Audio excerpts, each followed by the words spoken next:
Coucou tout le monde, j'espère que vous allez bien. Donc je retrouve dans une nouvelle vidéo challenge. Alors l'an dernier je vous avais fait c'est la chérie qui choisit, c'est les copines qui choisissent. Même si je n'ai pas tout lu, j'ai bien aimé le fait que ce soit elles qui choisissent. Donc j'ai décidé de remettre ça cette année. Et donc on commence avec la vidéo où c'est la chérie qui m'a choisi des titres. Alors petite explication pour la chérie, je lui ai fait choisir des livres exclusivement qui sont rentrés dans ma palle l'an dernier, donc en 2019, pour essayer de déstocker un peu mes achats de l'année dernière, tout simplement. Donc elle m'a tout d'abord choisi Engrenage et sortilèges j'ai un bug. Adrien Thomas, pardon, chez Rajo. Voilà, avec cette couverture juste canon. Il me fait super envie. Il est dédicacé, je l'avais acheté aux Aliénades l'an dernier et j'ai vraiment hâte de le découvrir. Ensuite, un autre achat des Aliénades, elle m'a choisi Les Ombres d'Esver de Katia Lanro Zamora chez Naos. Donc voilà, il me fait très envie aussi et pareil, il est également dédicacé, donc j'ai hâte de voir ce qu'il peut me réserver. Elle m'avait choisi le tome 4, mais vu que je me souviens plus des tomes précédents, j'ai décidé de les relire, donc je recommence avec le tome 1 de L'Héritier des Draconis, donc le tome 1 Draconia de Karina Rosenfeld chez Gulfstream. J'avais bien aimé ce premier tome de mémoire, mais voilà, je me souviens pas suffisamment de ce qui s'est passé dedans pour pouvoir enchaîner directement avec le tome où je m'étais arrêtée, donc je vais le reprendre. Ensuite, un tome 1 qui serait temps que je découvre, puisque je l'avais précommandé, ou acheté aux Aliénades, je ne sais plus, aux Imaginales, je ne sais plus. Non, vu la date, je l'avais précommandé. Il s'agit de Sirens, le tome 1 Rivage de Mélissa Scanu chez Plume Blanche Édition. Surtout que le tome 2 est sorti et que le tome 3 sort l'année prochaine. D'ailleurs, j'avais mis le marque-page dedans pour le lire et je ne l'ai toujours pas lu. Donc il serait temps puisqu'il est là depuis janvier 2019. Ensuite, une série dont j'avais déjà lu ce premier tome que j'avais beaucoup aimé. Mais voilà, il y a eu plusieurs fois la saga de publier. Malheureusement, chez les éditeurs précédents, on n'a jamais eu la suite. Donc j'attendais un petit peu. Là, 3 tomes sont sortis, pardon. Et le 4e, qui est le dernier, sort tout prochainement. Donc j'ai décidé de me relire Galatea, le tome 1, Evanescence de Monia Sommer, chez Little Book Edition. Donc c'est les éditions livresques que me foire ma poche. Donc j'ai déjà le tome 1 et le tome 2. J'avais vraiment beaucoup aimé le premier tome. Donc j'ai hâte de me replonger dedans pour enchaîner avec les autres tomes de la série.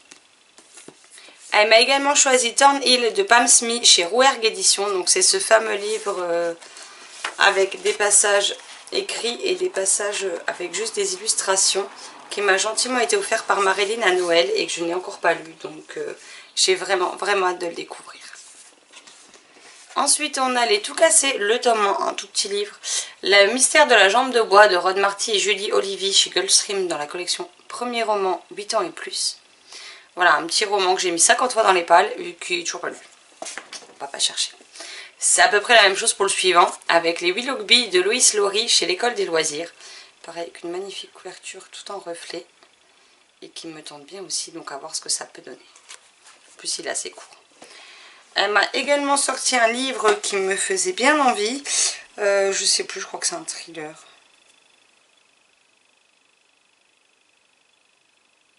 Je sais plus.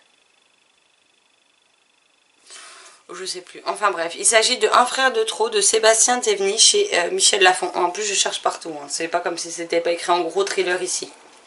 Donc voilà, j'en lis peu. C'est vrai qu'en ce moment, j'en lis en général un par mois, donc j'en aurai un nouveau dans un challenge.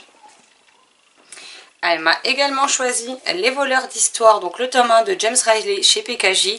Les tomes 2 et tome 3 sont déjà sortis. Je ne sais pas si c'est une trilogie ou s'il y aura plus de tomes, mais en tout cas je vais déjà découvrir celui-ci. Et le dernier qu'elle m'a choisi, puisqu'il y avait un titre bonus. Donc le titre bonus c'était Engrenage et sortilèges, mais bon. Elle m'a également choisi Wicca, le manoir des sorcelages de Marie Alino chez Poulpe Fiction, qui me fait très envie et que j'ai pas pu lire l'an dernier à sa sortie, donc j'attendais de le lire pour Halloween tout simplement. Donc voilà, c'est assez court, c'est illustré, donc ça devrait quand même vite se lire. Et j'aime bien les entêtes de chapitres. Voilà. En général, je passe toujours un bon moment avec les livres de chez Poulpe Fiction, donc je ne m'inquiète pas trop. Donc voilà les 11 choix qu'elle m'a fait. Donc j'ai décidé de commencer ce challenge le jour de l'automne, donc le 22 septembre à minuit 1. Même si à cette heure-ci je serai dans mon lit. Et il se terminera donc le 21 septembre 2021 à 23h59. Maintenant, si je les lis avant, et bien elle m'en repiochera de nouveau 11 pour continuer tout simplement, et je remettrai à chaque fois le challenge des autres dates et tout. Mais voilà, c'était quelque chose que j'avais bien aimé, de voir piocher dans les titres que les filles voulaient me faire découvrir, ou que la chérie voulait me faire découvrir, donc j'ai hâte de m'y replonger en tout cas. Voilà, cette vidéo est à présent terminée. N'hésitez pas à me dire si vous aussi vous aimez bien ce genre de challenge, ou c'est quelqu'un d'autre qui pioche dans votre pile à lire, ou si au contraire vous n'aimez pas ça du tout et que vous préférez faire à l'instinct, si vous faites d'autres challenges vous pour cette nouvelle année scolaire, on va dire ça comme ça. Et puis si oui, lesquels et quels livres vous avez sélectionnés. Sur ce, je vous souhaite une excellente fin de week-end, une très belle semaine à venir et d'excellentes lectures. A bientôt dans une prochaine vidéo. Bye bye.